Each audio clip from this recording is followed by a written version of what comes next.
আসসালামু আলাইকুম রহমতুল্লাহি ওবরাকাতুহ। প্রিয় ভিউয়ার্স, আপনারা সবাই কেমন আছেন? আজকে একটা ভিডিও দেখলাম যে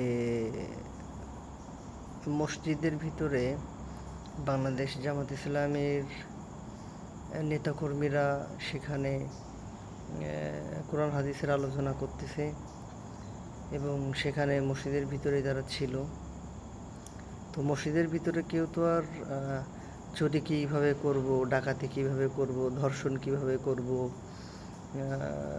তারপরে চাঁদাবাজি কীভাবে করব, এগুলো তো মসজিদের ভিতরে কেউ আলোচনা করে না। আর বাংলাদেশ জামাত ইসলামী কী করে এটা বাংলাদেশের মানুষ সবাই জানে, যারা বিরোধিতা করে তারাও জানে। তো বিএনপির একটা নেতা, তিনি এসে সে মসজিদের ভিতরে বলতেছে যে আপনারা এখানে কি করেন? তখন তারা বলতেছে যে আমরা এখানে কোরআন হাদিসে আলোচনা করতেছি এবং আমরা বৈঠক করতেছি, মিটিং করতেছি। তো সেই বিএনপির নেতা তখন বলল যে আপনারা মসজিদের ভিতরে এখানে আপনারা এগুলো করতে পারবেন না, আপনারা কার কাছ থেকে অনুমতি নিছেন?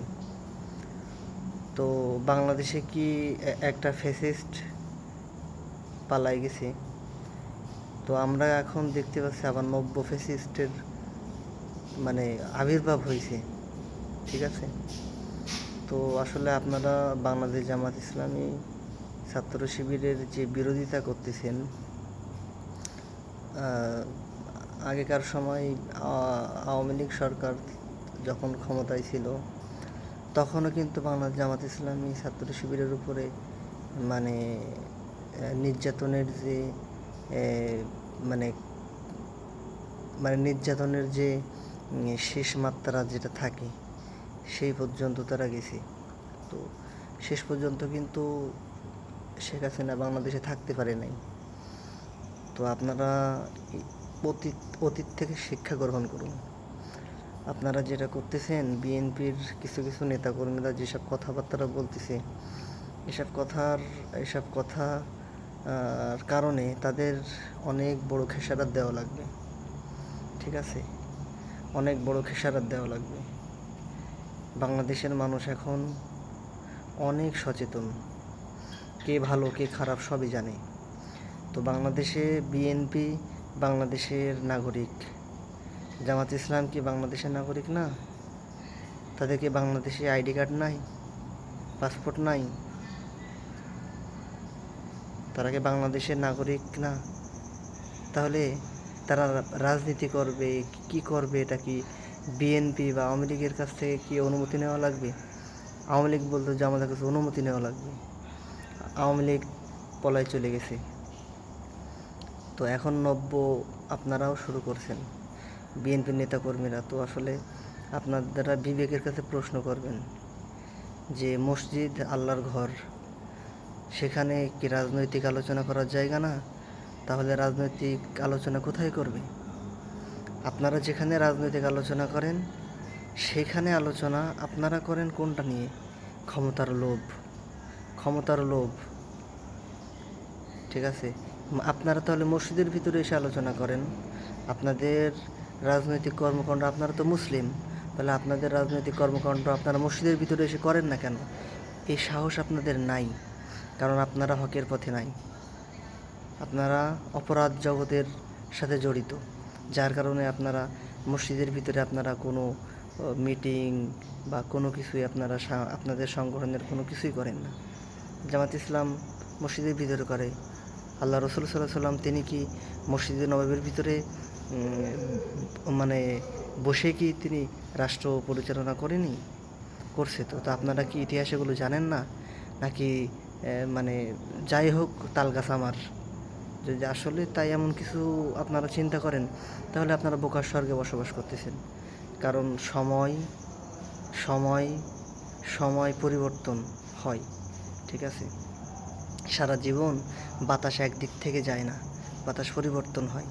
তো আপনারা এমন কোনো কার্যক্রম চালাবেন না, এমন কোনো কথাবার্তা বলবেন না যার কারণে, যার খেসারত স্বরূপ আপনাদের অনেক খারাপ পজিশন হয় বাংলাদেশে শেখ হাসিনার মতো। আপনারা শেখ হাসিনার থেকে শিক্ষা নেন, আপনারা শিক্ষা নেন।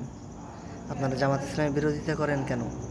জামাত ইসলামের কেন বিরোধিতা করেন? জামাত ইসলামকে চুরি করে, ডাকাতি করে, ধর্ষণ করে, জেনা করে? করে না তো, তাহলে এগুলো আপনারা কেন করেন? মানে আপনাদের মানে রিজিকের সমস্যা হয়ে যাবে এই কারণে যে জামাত ইসলাম যদি রাজনীতির ভিতরে ঢুকে যায় তাহলে আমাদের খানা দানা সব বন্ধ হয়ে যাবে, আমরা আর মানে মেরে কেটে আর খাইতে পারবো না। তো আসলে আপনারা মুসলিম, আমরা স্বীকার করি যে হ্যাঁ আপনারাও মুসলিম। তাহলে একজন মুসলিম হিসেবে আপনারা যে কার্যক্রমগুলো করতেছেন, যেসব কথাবার্তা বলতেছেন এবং আপনারা যে পথে হাঁটেন, আসলে এই পথটা কিন্তু অনেক ভয়ঙ্কর একটা পথ। এটা কিন্তু আপনাদের ধ্বংস খুব সন্নিকটে, খুবই সন্নিকটে। ঠিক আছে, আপনাদের ধ্বংস খুবই সন্নিকটে।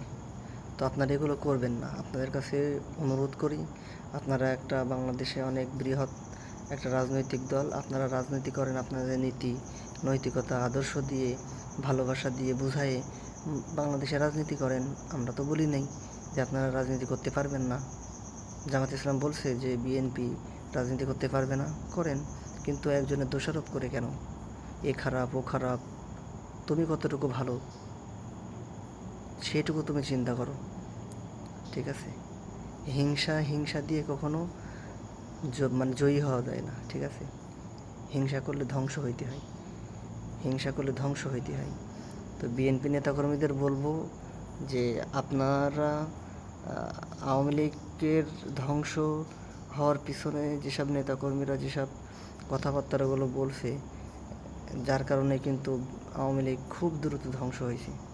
তো আপনারা আপনাদের নেতাকর্মীদেরকে ঠান্ডা করেন, না হলে কিন্তু বাংলাদেশের মানুষ কিন্তু আপনাদের বিপক্ষে দাঁড়াইতে কিন্তু একবারও পিছু ভাববে না।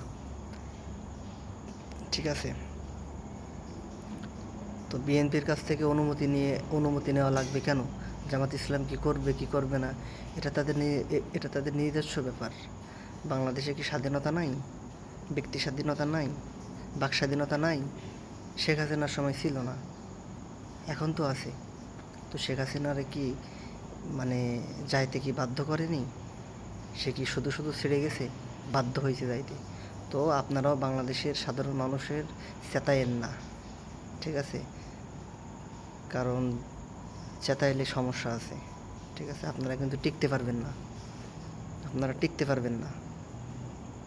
ঠিক আছে, আপনারা সমালোচনা করেন, গঠনমূলক সমালোচনা করেন, যে সমালোচনার মাধ্যমে সমাজে, রাষ্ট্রে, পরিবারে ভালো কিছু আসে, মানব কল্যাণ হয়, কল্যাণমূলক, গঠনমূলক আপনারা সমালোচনা করেন। কিন্তু আক্রমণাত্মক মন নিয়ে হিংসা, মানে প্রতিহিংসা, এগুলো কেন আপনারা করেন? এগুলোর থেকে বিরত থাকবেন। আসসালামু আলাইকুম ওয়া রাহমাতুল্লাহি ওয়া বারাকাতুহু।